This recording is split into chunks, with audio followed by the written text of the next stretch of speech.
And my name's Paul Ahrens, and I'm a recently graduated student from UWGB, and I'm the co-director of the organization UW Students Against Education Cuts. And we're an organization almost 700 members strong that has been organizing events and lobbying to local representatives and UW system administration to oppose the 2015 to 2017 budget proposal. In a nutshell, we believe that the Wisconsin legislature has largely been working against Wisconsin's best interests by supporting the governor's budget proposal, which would ultimately cut the university system by $250 million. We see this as nothing more than austerity measures, which will devastate our world-class university system.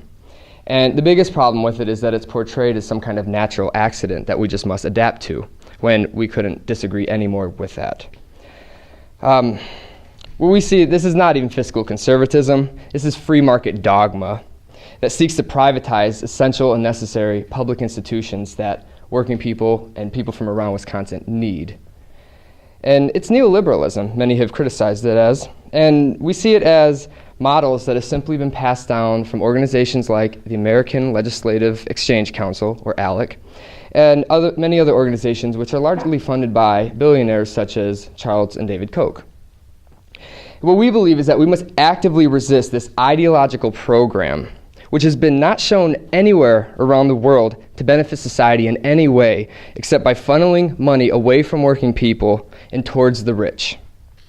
And we believe that one way to fix this budget is not to accept it as deterministic, not to accept it as a natural accident, but to see it as a manufactured crisis that has been created because of failed policy, specifically failed property tax policy and other policies such as refusing federal BadgerCare money.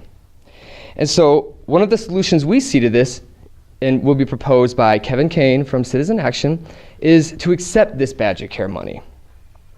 This would allow us to preserve the integrity of the UW system by not cutting the budget by $250 million. And so with that, that's kind of my little spiel about our organization. I'm happy to talk with anybody after this event if you want. And now I'll hand it off to Kevin. Afternoon, everyone. Thank you, Paul. My name is Kevin Kane. I'm the lead organizer at Citizen Action of Wisconsin, and if it feels like we've been talking about the issue of BadgerCare for a very long time, I think it really shows just how important this issue is, not just to healthcare policy, not just to the success of people actually getting affordable, quality healthcare coverage, and not just to the importance of the budget, but on every single fundamental pillar that makes up the Wisconsin concept, the Wisconsin idea, Wisconsin as our society itself. Because our state budget is very much a statement of our values. And right now, not only are we making the wrong decisions, but the decisions that we have made years ago, rejecting federal funds for BadgerCare, which by the way, they just did again 2 weeks ago, impact the rest of us, impact every other segment of our society. And most specifically, right now, we are talking about the UW impact of this. Yes, they reduced the cuts to UW down to $250 million, which I still think is outrageous. And everyone here also agrees that as a priority to make our economy work, to put money in people's pockets and to make sure that people are living in an innovative, learning society, we are going the wrong direction. But there's a simple, easy thing to do. Accept the federal funds for BadgerCare, just like every single other state in the Great Lakes region.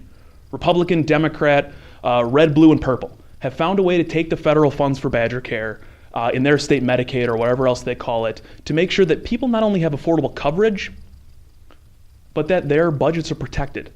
The reason why we're talking about this now, why are we continuing to bring it up again, is yes, there still are remaining giant, huge cuts to the UW system.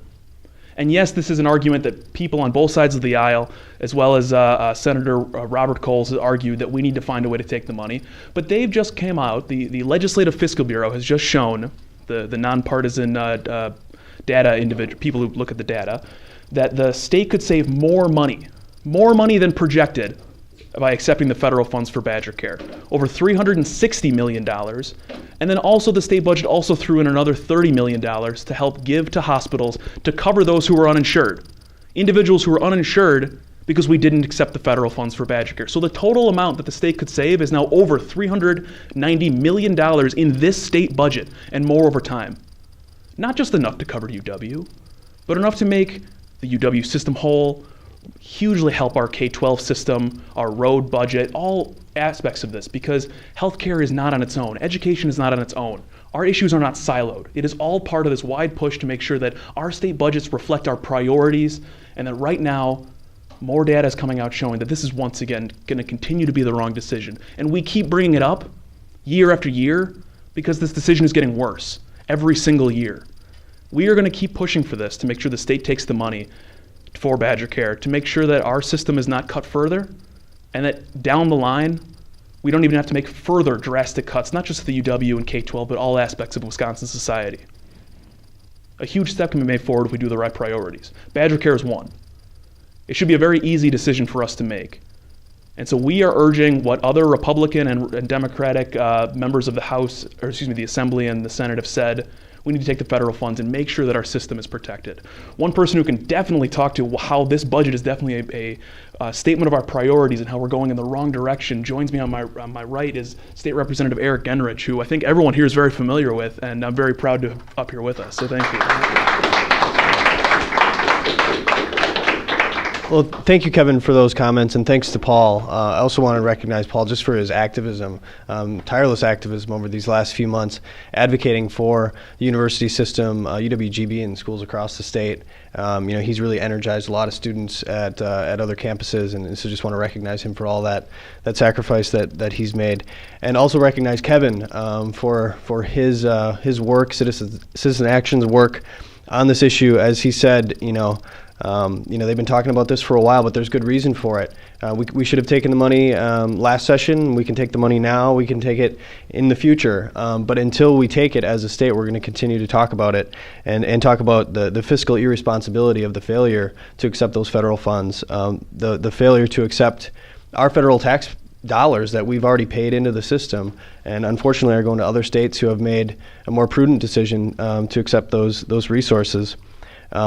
This is really an incredibly unwise fiscal and moral decision, and unfortunately, I think it's the result of Scott Walker's presidential ambitions and his decision to appeal to a very small sliver, not even of the electorate, but of the donor class. As Paul alluded to, there are very powerful financial forces in this country that would prefer that nobody expand BadgerCare or Medicaid across the country, that no additional citizens have access to affordable health care. And that's really what's going on here. And it's unfortunate in my mind that legislative Republicans who really shouldn't share those interests are enabling that bad behavior and are unwilling to step out against him and stand up for their constituents and accept these resources that would, in this instance, make the UW whole, would avail us of additional resources for our K-12 public education system.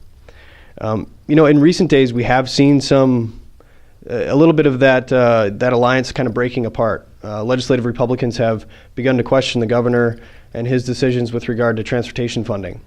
But it's unfortunate that hasn't translated into this discussion, at least to this point. But that's why we're here. That's why we continue to have this conversation, continue to advocate for accepting these federal tax dollars. So today, I'm just thrilled again to stand with students and faculty and working people from Northeast Wisconsin to reinforce that point, that these resources are available to us. These federal tax dollars that we've paid into the system deserve to come back to the state of Wisconsin and support the resources that citizens across the state have value in: affordable health care, public K-12 education, and our UW system.